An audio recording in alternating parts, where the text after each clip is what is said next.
પારણા કર્યા પછી જેટલા દિવસ ઉપવાસ કર્યા હોય એટલા દિવસ ધ્યાન રાખવું જોઈએ ખાવા પીવામાં.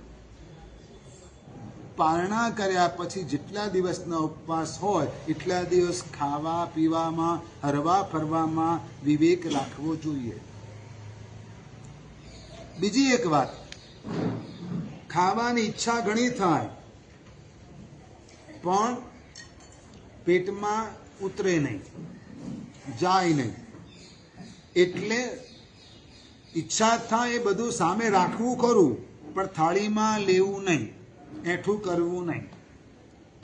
2-4 ચમચી થાળીમાં લેવું અને એટલું વપરાય, એ ઉતરે પછી બીજું લેવું.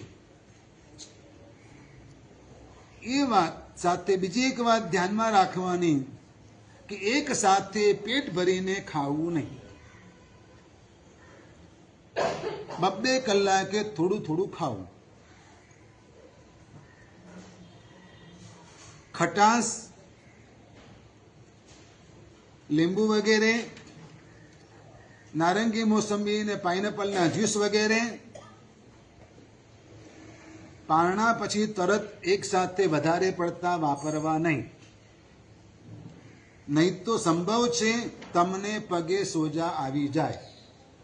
ઘરના સભ્યોએ તપસ્વીને ખવડાવવાનો આગ્રહ કરવો નહીં.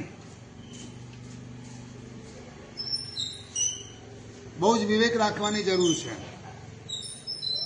ઉપરાંત જ્યાં સુધી પેટ સાફ ન થાય ત્યાં સુધી અનાજ ચાલુ કરવું નહીં.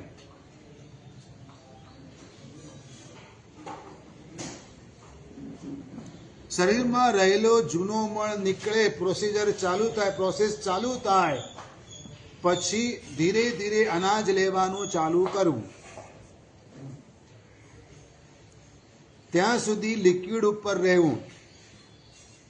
જે આંતરડાને સપોર્ટ કરે એવા દ્રવ્યો વાપરવા. એટલે કે મગનું પાણી, કેરનું પાણી, ગોળનું પાણી, આવી બધી વસ્તુઓ વાપરવી. થોડીક અનુકૂળતા થાય ત્યારે ક્યારેક નારિયેળ પાણી થોડુંક વાપરી શકાય, પણ બધું લિમિટમાં. વીકનેસ લાગતી હોય તો ઇલેક્ટ્રોલ પાવડર લઈ શકાય.